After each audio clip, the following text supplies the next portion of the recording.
Hello, hello, hello, hello. Good morning, good morning, good morning, America. Today is another special day because we're gonna celebrate a picnic in the lake. So we're here in the Hilliard Park. Just come with me and just walk around. So look at, we have the pumpkin here, ready. The big celebration. Nice. It's a beautiful day, and we have picnic in the lake. And this is our organization, the Guel Family Services. They provide all kind of services to the family. And for you looking for the preschool, childcare, from the baby, the infant, toddler, and preschool is here, and support group. And of course, we have some giveaways later. And we have more. And this is my friend Brenda. Brenda is a Facebook. Okay? Live Brenda here. It's my amazing friend working in the organization for 20 years. And we have more. We have the Vietnamese and American services. Yeah, in the Santa Clara County. And so while waiting, look at this. It's a beautiful event. Hi, Angela. So every day I'm busy. I'm working with the community. You know, I always part of my journey, always working in the community. So I'm wearing my my uniform jacket at Guel Family Services. And so right now we're here in working. They have different organizations giving services to the community. One of them is the gardener. Go and let's see what they're doing here. So they get a lot of free stuff here. This is the garden health and services. And I remember a few years ago when I gave birth to my son, this is a program helping me. Yeah, garden. Hello. Yeah. Okay, good. Thank you. Wow, they got good. If you need your medicine, that good. I have here. I'm traveling to Europe, so I need this one. Yeah. Oh my God! Another casserole. Softball. So I got free stuff right now. Early bird. So I got the sanitizer. Thank you so much, sir. And you know why? I'm part of the gardener when I give birth to my son. That they're helping me, taking care of me. Yes, that one of my first insurances. And here, can I get a bag? Good morning. Can I get a bag? Thank you. So, gardener is one of the best clinic because when I got pregnant and have my baby, they were taking care of me. So, parang early shopping na tayo dito. Everything you got here is free. Thank you. So when my second child was born, so they're helping me. So garden is one important place for me. And of course, yes, ikot-ikot muna tayo. So there's another agency, the wait a minute. The San Andres Regional Center. This organization helping for family who are have special need children. You know? Yes, alam mo naman ako. So this is the lake. During the summertime, palagi kami dito nagpipiknik kasama yung mga estudyante namin. So, ang ganda ng init, ng panahon. Isang magandang gabi sa inyo dyan sa ibang bansa. Lalo na sa Pilipinas. Enjoy the sun. It's a vitamin D, right? Yes. Nawala yung isa kong salamin kahapon. So, good. I have 3 kind of sunglasses. So, yeah. So, we have picnic. Maraming dito. At saka mamaya, meron mga yung lake. Diba? Maganda pag nasa lake ka. And we have a big celebration dito. It's a mountain on the other side. And it's a lake on the other side. Like, good to walk to the lake. Habang yung kasama ko nandoon pa. Yeah, so ganda minsan. Kailangan mo yung nature. Diba? So good evening yung Kristen Ravina. Mika shout Etal Pamaran. Isang magandang gabi sa inyo dyan. Again, hello po Lita Leo Rivera. You know, so Nancy. So welcome here in San Jose, California. Alam mo yung lugar namin, it's a beautiful place, you know. Dito sa lugar namin maganda kasi dito sa California, maraming park, maraming lake. So I'm so blessed na tumira ako dito, naging community ako dito. Community ko ito at isa ako sa commissioner dito sa California, especially sa San Jose. So, I representing commissioner ako ng library and education para sa mga kabataan. Bilang isang guro dito, I'm so very proud na isa sa Pilipina, American, na naging part ng commissioner ng City of San Jose. Kaya makikita mo ko sa mga maraming gathering. Maraming nagtatanong sa akin, bakit palagi daw ako nag-attend ng party, of course. pag may katungkulan ka, palagi ka talaga invited, right? So look at the lake in front of me, so beautiful. Yan. Itong lake to, hindi to pinapaliguan, okay? Para lang na yan sa mga ducks. Right there. I gotta be here. Beautiful, di ba? Ang ganda mag-walking dito. And in the other side, it's those mountains na may mga bahay nakatira dyan. And on the other side, it's a mountain again. So, maganda siya. So may maroon na mga community na nag-walking. Hello, good morning. Are you Filipina? No. Vietnamese? Yes. Oh, Vietnamese people. Hello, how are you? Nice seeing you. Yeah, so there's some people or senior citizens like to walk here. A good place. Oh my God, sa likod ko yung mga bird dito. So, isang magandang umaga na pagkagising mo, puno ka ng pag-asa. And ang ganda ng ng sun, you know. So, maraming tao dito mamaya. So, nandito ako nakakuha na ako ng mga freebies. Ibig sabihin, marami na akong nakuha ng mga libreng stuff dito. So, isa community event siya na tumutulong sa mga isa community event na tumutulong dito sa City of San Jose. Lalo na yung aming senator nandito mamaya, Senator Dave Cortez, sa yung tumutulong at saka maraming libre. Guy, if you live in San Jose, California, Santa Clara, just come and join us for picnic in the lake. You know, sa likod ko yung lake. And of course, harap ko yung mountain. And of course, nandito yung organization namin. So, I coming here, part of my job and my responsibility. It's a weekend, but I don't have choice. Kailangan mo talaga magtrabaho at magserbisyo publiko dito. So, part of my public service to serve the community din. You know? Yes. Yan. So, we're gonna going around. Look at the place. Yan. Ito yung mini stage mamaya. Tingnan natin na sino ba pupunta dito mamaya sa stage na to. You know? So, ang ganda pag walking ka, no? Maaga pa. So, we're gonna open at I think 10 o'clock. So, I think it's only 8 something pa lang dito. So, this is our senator, Dave Cortez. Mamaya nandito siya. So, ang event namin ngayon is Dave Cortez representing Senate District 15, second annual picnic by the lake. And of course, we have multicultural festival and resort fair. So, this is the Hellier County Park. So, today is Saturday, September 28. It starts at 10 o'clock. So, we come early to 3 p.m. Yan ang mga silver sponsor, eBay San Francisco, City of San Jose. So, yung City of San Jose namin, Kaiser, ang dami pa, di ba? At saka gold sponsor, of course, Amazon, Southwest, Verizon. And meron silang mga maliliit na mga pumpkins. So, this is the stage, mga magpe-perform mamaya. And a little thing. So, marating na yung mga ano dito. So, let's go to the Department of Child Services. You know, mahilig ata sa mga... Yeah, so, isang magandang umaga na puno ng pag-asa. Yes. Itong Department of Social Services natin, dito maraming serbisyo publiko dito. Ang mga services provided. Yes, let's go where we can get. This is the County of Santa Clara Department of Child Support Services. Hi, good morning. Yeah. Can I get one stuff here? That's coloring books? Oh, the book? Yes. Oh, good. Oh, this is a good book for the children, you know, and a children advocate. So, I do it in live. I'm a children advocate, so I always supporting children, not only here in California, it's around the world. And of course, everything they support is for the children, especially those children who are abandoned by the parent. Hopefully they can support the children because child support, you know, especially for those got divorced, either the mom or dad, the responsibility to taking care of the children is not only to provide financially, of course, the social and emotional life too. You know, family is very important, especially children. It's the hope of our future. Kaya we need to take care of our children. So thank you for the County of Santa Clara, for the Department of Child Support Services. They want to make sure the children giving a bright future by their parents. Yeah, so this is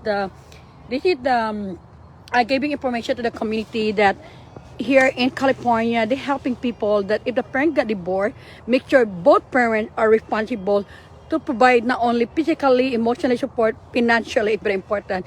So here, they're gonna give you information how to get the child support, you know, especially when the parent got separated. So one of them need to give support. Both of them need to give support, you know? Yeah, so that's very important. Children need to be supported because they are the future of our nation, right? Everywhere around the world. Thank you so much. Yes.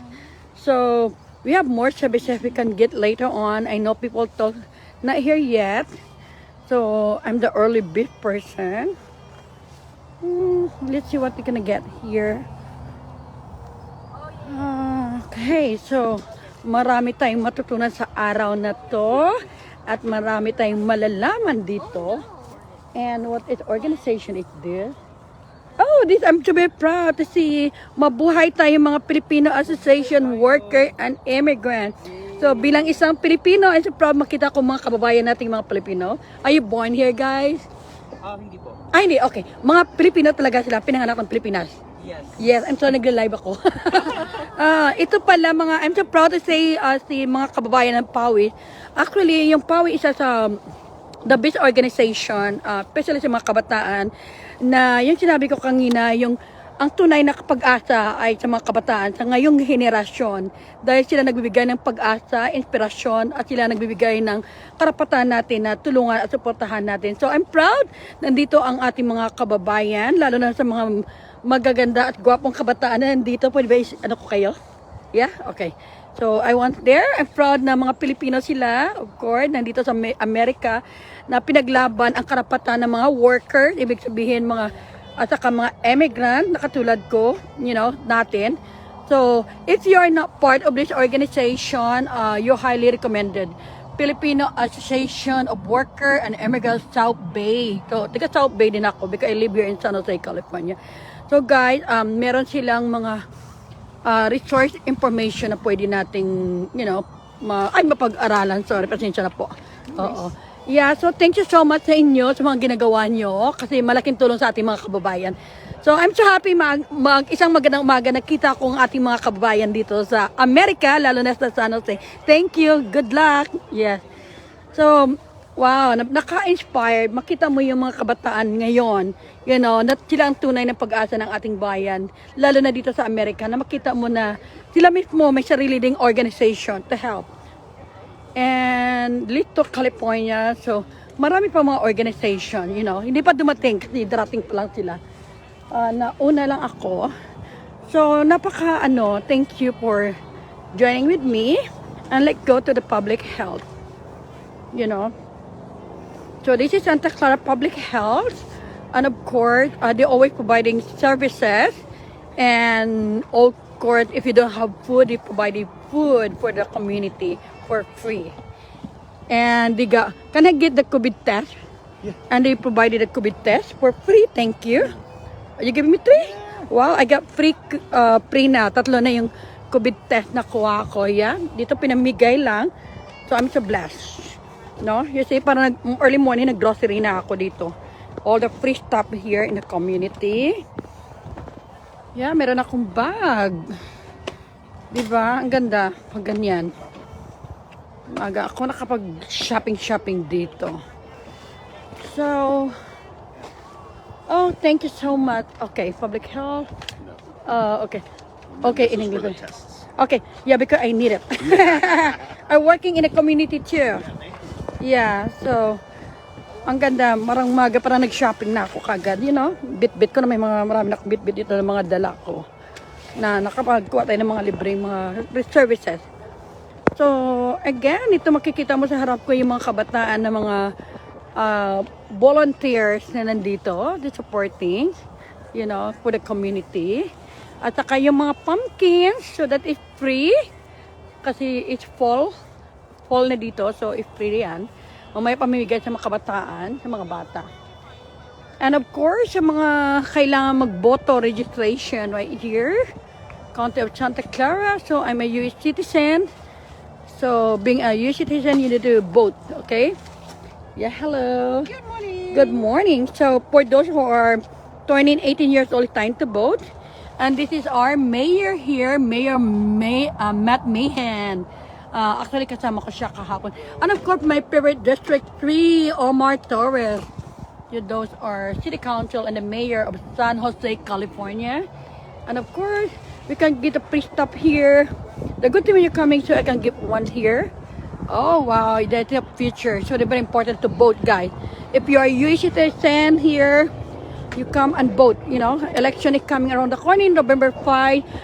Make sure you use your voice to change the world. Yes. So nandito ni mga coworker ko.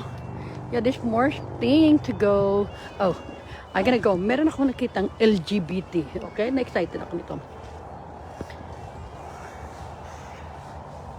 Oh, sana si Public Library is here. Hi, good morning. Are you Filipino? Oo, pero mga yung interview na very quick.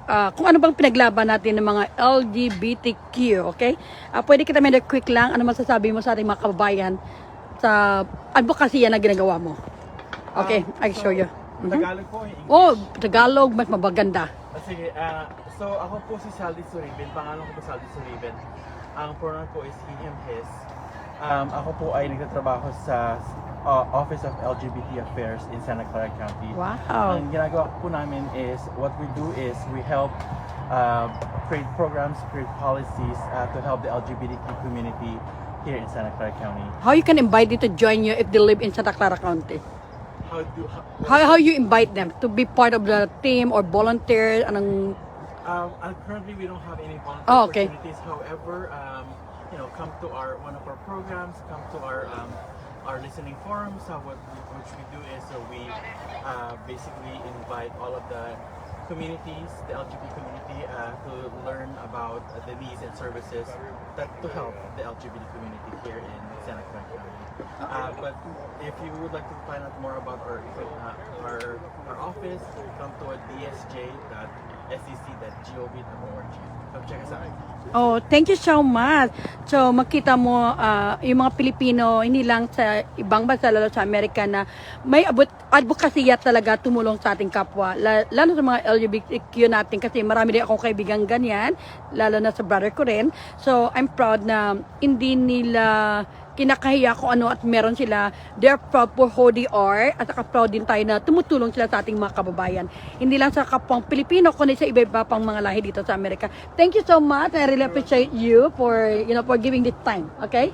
So, guys, follow din natin sila. Mamaya babalik ako dito. Marami pa tayong mga resources na makikita because they are the i-check ko lang ito sa LGBTQ Office of LGBTQ Division of Equity and Social Justice, County of Santa Clara. County of Santa Clara is a big county here in California. So I'm proud na resident din ako ng Santa Clara County. And of course, being the Santa Clara County din. Okay, guys, I'm so proud dahil makita mo mga raming kapwa nating Pilipino dito sa Amerika na nagiging leader, naging good example to everyone. Kaya at long we have a right, meron tayong karapatan, dapat natin gawin yung nakarapat dapat sa pagtulong sa ating kapwa. Thank you so much again and see you later, okay? Yes, so ang dami na. Trusted, Nippon Team and Support. This is the San Jose Public Library. Hi, how are you? So I'm part of the San Jose Public Library. I'm one of the commissioner for the city of San Jose. Yeah, so I'm one of the commissioner representing the library and I belong to the District 5. Yeah, thank you. Nice seeing you. Yeah. Yeah, the council here. Good. So now we're done. We're here and back. Again, thank you so much, everyone. Again, maraming salamat sa inyo lahat. Ako ay si Anarita Compio Reyes bilang kilala Woman of Hope dito sa Amerika. Nagsasabi, ang buhay ay puno ng pag-asa. Sa Diyos lang tayo umaasa, magtiwala sa ating mga sarili. There's always hope and love with God. Mabuhay and enjoy. Come here in the Hellier Park. Today, we're here for the whole day and to support our community, especially for Santa Clara County and City of San Jose, California. Thank you. Bye. See you next time.